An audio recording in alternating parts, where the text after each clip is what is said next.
வணக்கம். பரபரப்பு மீடியா செய்திகளுக்காக நான் நிரோஷன்.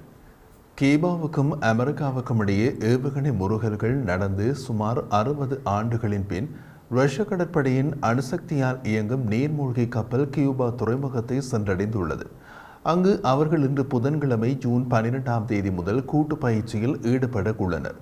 ரஷ்ய கடற்படையின் அணுசக்தியால் இயங்கும் நவீன ஏவுகணை தாங்கி நீர்மூழ்கி கப்பல் உட்பட ஒரு கப்பல் தொகுதி கியூபாவுக்கு ஒரு அரிய வரிசைப்படுத்தலுடன் சென்றுள்ளது.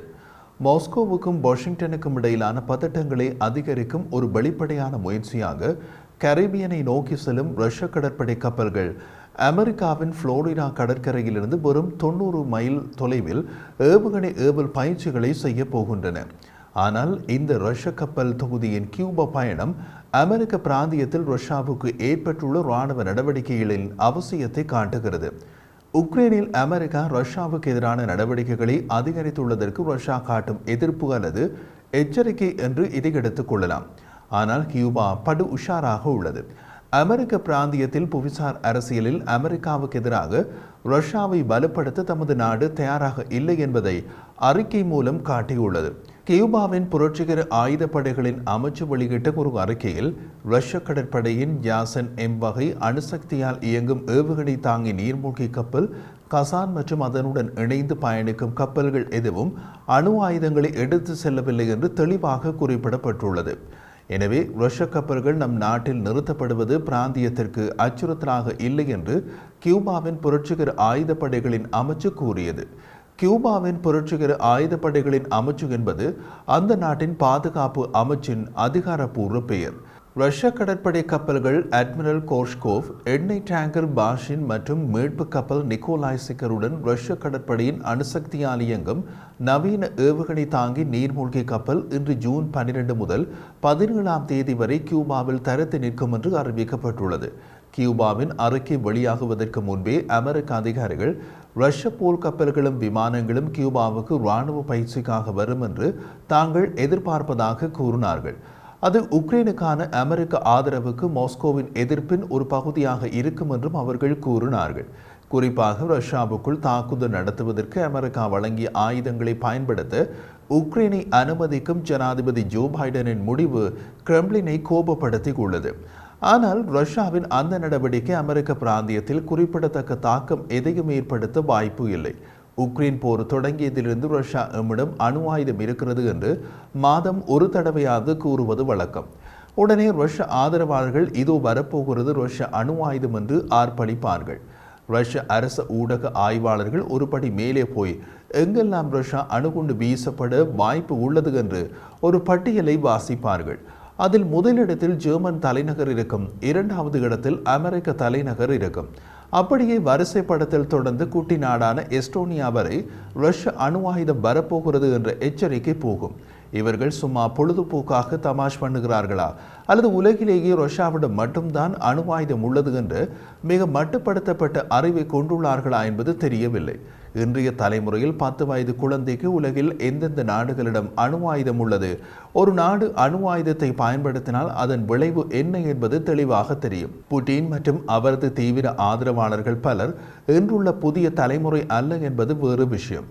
பரபரப்பு மீடியா யூடியூப் சேனலில் இடப்படும் பின்னூட்டங்களில் பக்கத்து டேபிளில் இருப்பவர்களுக்கு ஒரு வடை கொடுங்கள் என்று கூறுவது போல அமெரிக்காவில் ஒரு அணுகுண்டை போட்டு விடுங்கள் என்று சர்வ சாதாரணமாக கூறிவிட்டு பரோட்டா சாப்பிட போய்விடுகிறார்கள். அவர்கள் சொன்னது போல அணுகுண்டு போடப்பட்டால் அதனால் மிக துரிதமாக நடக்கக்கூடிய தொடர் தாக்குதல்களால் பின்னூட்டமிடப்பட்டவர் பரோட்டாவை இறுதியாக தரிசிக்கவே முடியாது போய்விடலாம். ஒரு அமெரிக்க அதிகாரி கூறிய போது ரஷ்யாவின் வழக்கமான இராணுவ பயிற்சிகளின் ஒரு பகுதியாக இந்த கோடையில் ரஷ்யா அமெரிக்காவுக்கு அருகில் கடற்படை மற்றும் விமான நடவடிக்கைகளை அதிக அளவில் நடத்தும் என்று நாங்கள் எதிர்பார்க்கிறோம். இந்த நடவடிக்கைகளுக்கு ஒரு காரணம் உண்டு. அந்த காரணம் உக்ரைன் போரில் ரஷ்யாவில் பெரிதாக எதையும் சாதிக்க முடியவில்லை. மாறாக ரஷ்யாவுக்குள்ளே இப்போது இழப்புகள் ஏற்படுகின்றன.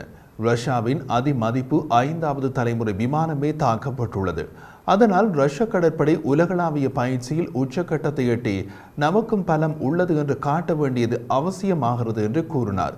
அதே அதிகாரி ரஷ்ய கப்பல்களின் வரிசைப்படுத்தல் அமெரிக்காவுக்கு அச்சுறுத்தலாக காணப்படவில்லை. எந்த ஒரு நடவடிக்கையையும் எதுவரையும் காட்சிப்படுத்தலாம். எந்த இடத்தில் நிறுத்திக் கொள்ள வேண்டும் என்பது புட்டினுக்கு நன்றாக தெரியும் என்று கூறினார். ஆனால் அமெரிக்க கடற்படை ரஷ்ய நடவடிக்கைகளை கண்காணிக்கும் என்று உறுதிப்படுத்தினார். அவர் மேலும் கூறிய போது, ரஷ்யாவின் கப்பல் வரிசைப்படுத்தல்களால் நாங்கள் கவலைப்படவில்லை. இது அமெரிக்காவுக்கு நேரடி அச்சுறுத்தலை ஏற்படுத்தாது. உக்ரைனில் ரஷ்யா ஒரு நீண்ட கால போரை நடத்த வேண்டும்.